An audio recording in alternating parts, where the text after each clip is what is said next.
We ended up getting married on July 3rd, 2022, and she was able to travel to Nashville last year, and she was able to travel to this bowl game too. So it's nice to be able to have her tag along. But we're going to Universal. She's not going, but as a team, we're going to Universal tomorrow, I believe.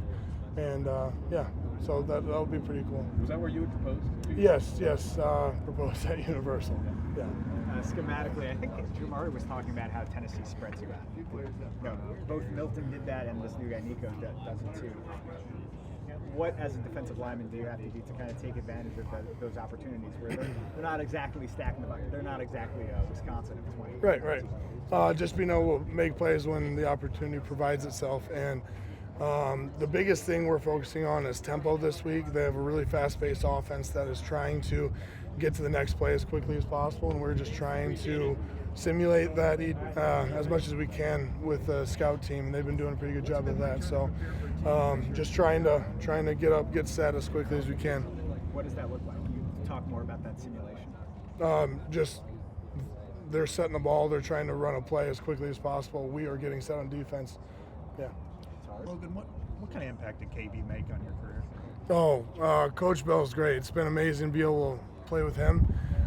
He has really helped me grow as a man, helped me grow as an individual in more ways than I could even begin to explain to you. But the thing I'll always remember is how much of a straight shooter he was and how he will never pull a punch, even if that's what you think is best for you. He will tell you how he sees it. And we had a conversation 2020 season after that, and that was one of the biggest moments of growth for me as a player, as an individual, and that's kind of what helped spark my career a little bit too. So. Okay, we have Coach Woods over here. Yes, about. You went to Selma. Yeah. That have set us back, but none of us are using that as an excuse. We're all pushing forward, and we've all been trying to improve this whole entire season, and I see it every day when we're at practice as well. What do you see that's improved? What do I This see? month, yeah. That's a tough question. I don't know. Just as time goes on, we've built more chemistry with each other. Our communication has grown. For one, in the receiver room, like I was just telling him, I think some of the receivers have stepped up as leaders, specifically Caleb Brown. Like I said to him, he's just got like something about him that's easy to follow. He's got like this charisma, and his energy is always high. So I'm excited for the wide receiver group going forward for sure. How do you prepare for a team when you're not sure who's going to be on defense? Exactly. We were just talking about that. This is the first time we've watched film where we're watching film on guys that won't be in the game, you know? So just trying to watch like the tendencies of the defense and see how they work as a whole is what we're looking at. Of the teams you've been a part of, how would you compare the culture and togetherness of this team? To be completely honest, I think this is the most fun year I've had as an Iowa football player. Before this year, I was a little bit worried about if I would enjoy it because I'm so old and a lot of my friends left. So I was stressing out about it at first, but all the things that this team has overcome, and it's been really fun to be a part of, you know?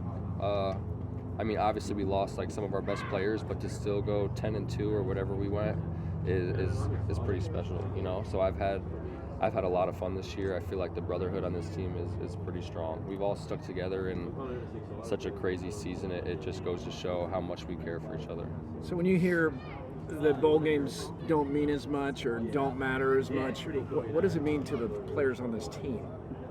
I mean, one thing we talk about a lot is how many Iowa football teams have won 11 games ever, and I think it's only 3. So to be a part of something like that is pretty special.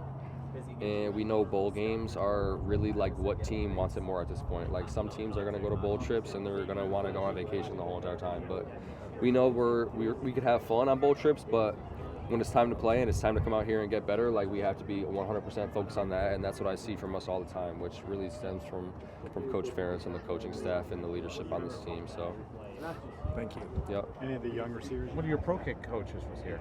Yeah, no, that was nice. Good to see Mackenzie for sure. Yeah. What does he mean to you? I mean, he's just been a really big help since I got here, really, probably especially kind of this year, you know. Like I probably said a few times this year, earlier on in the year, I wasn't performing the way I wanted to perform, and then kind of reached out to Mackenzie, and who's obviously been a friend of mine for a couple of years, and he just kind of said a couple of things and has really helped me with my punting game, but more so a lot of things off the field as well, and just trying to focus on the right things. And I'm really fortunate enough to have him as a friend and as a coach, and as well as the other guys that I've mentioned, like Jason Baker and Nate Kading as well. So I'm really fortunate to have such great people that have really helped me along my journey. Did you get to meet up with the Tennessee kicker? I know you're friends with them. Yeah, it's funny. I don't know whether I should say this or not, but I caught up with him last night just in the lobby of the hotel. We didn't really talk about football or anything like that too much, but really excited to see him out on the field. Unless Iowa never punts, you should set the all-time record. What's that mean to you? I think, well, first and foremost, I like my chances of punting on Monday, but I don't really pay too much attention to all those records and things like that, but it's one of those things that I was kind of thinking, we punt a lot, no one else punts as much as we do. It's probably one of those things that I'll have for quite a while. Hopefully Reese doesn't break it next year, but it's obviously pretty special to kind of go down in the record books as something like that, but I really don't focus on that stuff too much. People keep saying, all you got to get is 20 yards, or what if I shank it 18 yards out of bounds? I still don't have it, do I? Do you ever have mixed feelings watching the offense, thinking, man, I'd really like to get out there and punt? Oh, sometimes, sometimes there's a couple of games where we're not punting much at all. I'm like, damn, I really can't help the team the way I want to. But if I'm not out there, it's also a good thing from a winning point of view.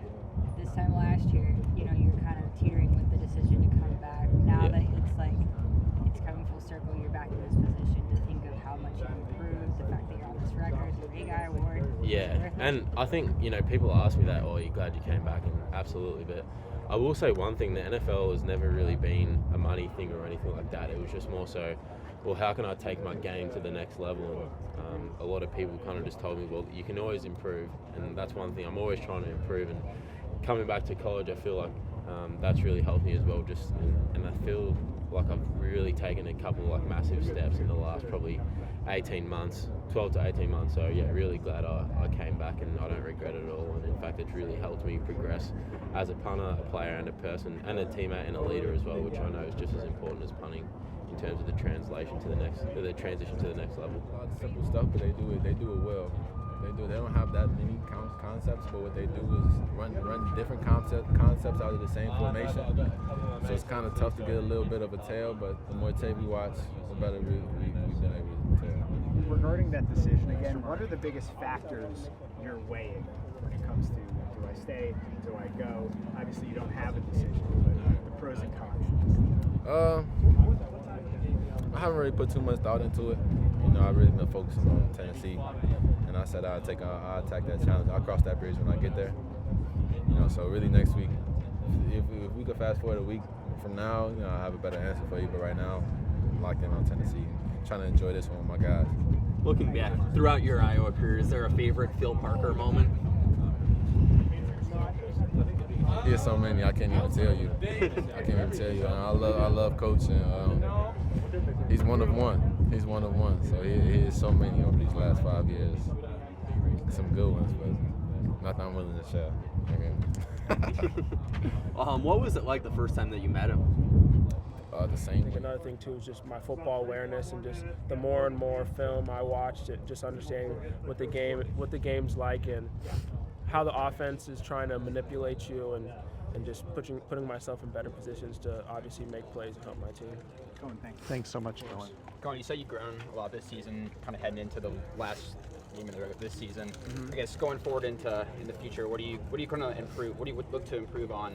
I guess as your skills as a DB. I think things I want to improve on is I think I want to obviously become a better man, be able to play man a little bit better. I think I went it a few times in dime, and I think that definitely helped improve my man abilities. But just working on playing man, getting some better zone eyes, just becoming a better football player, and just finding different ways I can help my football team. Thank you. How's the overall preparation been going down here in Florida? It's been fun. It's been amazing. I mean, we get to be outside, in Iowa it's obviously windy and a little chilly, and just being out in Florida, liking the sun, I like being outside. So it's fun, and especially prepping for Tennessee. It's a great opponent, great opportunity to get to play on a big stage, so I'm excited. It actually snowed yesterday in Iowa. Really? Yeah, so. Finally, but yeah. the play. And walk me through kind of what was going through your head throughout that. I mean, yeah, I basically, we had a play called, and I ran down there, and I was thinking I was going to be able to make that tackle inside the 5, and I whiffed, and I just remember getting up and seeing that somebody hadn't tackled him yet, and I just got up and just ran my hardest to just try and get him. Did you think you were going to get him? I mean, when I got up, I kind of just started running, and I was like, I'm gonna try and tackle him before, hopefully somebody stops him. But I just kept running, and then I just finally, kind of around like the 50, I kind of knew I kind of had a chance to maybe get him, and I just kept running. What does that say? I mean, it's gotten so much attention, that play. What do you make of all the attention that you got for missing a tackle, but then obviously the hustle is what everyone talks about? I mean, I think it just goes to show that, at the University of Iowa, they just develop hardworking guys, and they try their best to just recruit hardworking guys, and just to go to show that, like, the play's never over, and unfortunately Michigan was able to score after that play, but I think that plays like that can show that the game's really never over, and you can still prevent touchdowns, stuff like that, just by working hard. I know Quinn